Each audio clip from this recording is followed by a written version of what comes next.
এই পূজা, সাথী কলেজে আসেনি? ও কেন কলেজে আসবে রে? ওর তো এখন বিশাল ব্যাপার, বয়লোক ছেলে ধরে প্রেম করে বেড়াচ্ছে।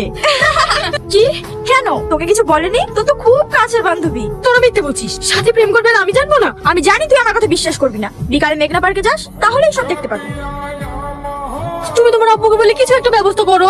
আরে তুমি অত টেনশন করছো কেন? আমি আব্বুকে ঠিক রাজি করে নেবো। তোমার কোনো কথা আমি শুনতে চাই না। তুমি যত তাড়াতাড়ি পারো তোমার আব্বাকে রাজি করে তোমার বাড়ির বউ বানিয়ে নিয়ে চলো। আচ্ছা আচ্ছা ঠিক আছে, আজকে তোমাকে আমার আব্বার কাছে নিয়ে যাবো। এই সত্যি? তোমার আব্বুর কাছে নিয়ে গিয়ে কি বলবা? আমি আব্বুকে বলবো এই আমার ছোটবেলার ভালোবাসা, একে আমার জীবনের থেকেও বেশি ভালোবাসি, আমি একে বিয়ে করতে চাই। তুমি বলো আমাদের কবে বিয়ে দিবা? কি